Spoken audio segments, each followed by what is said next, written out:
तुम्ही रस्त्यावरती उतरलेले होते, काय प्रमुख मागणी आहे आणि सरकारचं काय धोरण दिसतं, इथल्या शेतकऱ्यांना मार्ग आहे की? आमची जी प्रमुख मागणी होती ती हीच होती की समन्वय पाणी वाटपानुसार पाटबंधारे गोदावरी पाटबंधारे विभागाने जे आदेश काढलेत की मुळा आणि भंडारदरा धरणाचं जवळपास 5-5.5 TMC पाणी खाली सोडावं, याला आमचा विरोध आहे. त्याकरता आम्ही अनेक वर्षापासून रस्त्यावरचा संघर्ष करतो, धरणावरती जाऊन संघर्ष केलेला आहे आणि न्यायालयीन लढाई देखील आम्ही लढत आहोत. त्याची प्रमुख मागणी आमची हीच आहे की जसा मराठवाड्यामध्ये शेतकरी आहेत, त्यांच्याकडं जनावरं आहेत, ते पिकं घेतात, तीच परिस्थिती नेवासा आणि नगर जिल्ह्यातल्या शेतकऱ्यांची देखील आहे. ते जे पिकं घेतात तेच पिकं इथला शेतकरी देखील घेतो. आणि याच्यात सर्वात कळीचा मुद्दा हा आहे की अनेक वेळा नगर नाशिक धरणातले, विशेषतः नगर जिल्ह्याच्या धरणातलं पाणी समन्वय पाणी वाटपाच्या निर्णयानुसार खाली जायकवाडीला सोडण्याचा निर्णय झाला, त्याप्रमाणे पाणी सोडलं. परंतु किती पाणी थेट धरणामध्ये नगर जिल्ह्याचं नाशिक जिल्ह्याचं गेलं याचा हिशोबच नाही. कारण अनेक किलोमीटर प्रवास करून नदीतनं, ओढ्या नाल्यातनं ते पाणी खाली जायकवाडीला सोडावं लागतं. थेट पाईपलाईनने ते पाणी खाली जाऊ शकत नाही आणि मग त्या पाण्याचा अक्षरशः नाश होतो. खालीही मराठवाड्याला जायकवाडीला ते पाणी मिळत नाही. नगर जिल्ह्यातले जे धरणं आहेत त्यांनाही त्या शेतकऱ्यांना पाणी मिळत नाही आणि म्हणून या गोष्टीला आमचा विरोध आहे. आणि दुसरी देखील जी मागणी आहे की मुळा आणि प्रवरा धरणावरती जे केटीवेअर्स आहेत ते केटीवेअर्स कमी पावसामुळे आणि पाटबंधारे विभागाने ते निडल्स फळ्या टाकू न दिल्यामुळे त्यात पाणी शिल्लक नाही आहे.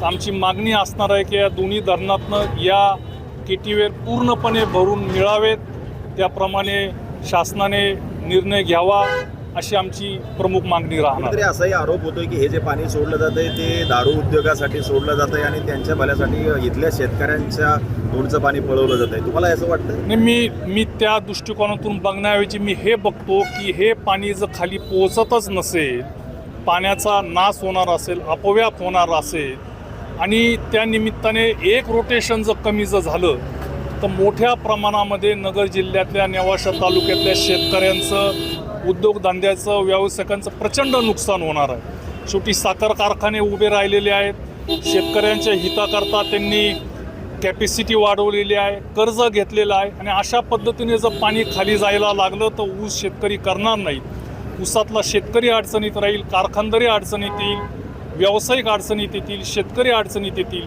म्हणून आमचा ठाम विरोध या अव्यवहार्य पाणी कायद्याकरता राहणार आहे. समन्यायी पाणी वाटप कायदाच कुठेतरी नगर नाशिकवरती अन्याय करणारा ठरतोय का आणि त्या संदर्भात मग विधानसभेमध्ये काही भूमिका घेऊन? नक्कीच ते उघडपणे दिसतं की समन्वय पाणी वाटपाचा कायदा झाल्यानंतर त्याचा फार मोठा फटका नगर, नाशिक आणि विशेषतः नेवासा तालुक्यासारख्या मोठ्या तालुक्यांना बसलेला आहे. हा कायदा होत असताना तो कशामुळे करावा लागला याचा देखील अभ्यास आम्ही सर्वांनी केलेला आहे. जागतिक बँकेचा पैसा शासनाला घ्यायचा होता आणि त्यावेळेस जागतिक बँकेने एक अट टाकली होती की तुम्ही समन्वय पाणी वाटप करा. त्याच्या पाठीमागे शासनाला हा संदेश द्यायचा होता की आम्ही जागतिक बँक पैसे देतो, तो पैसा तुम्ही इरिगेशन करता खर्च करा, पण पाण्याचा थेंबन थेंब काटकसरीने वापरा.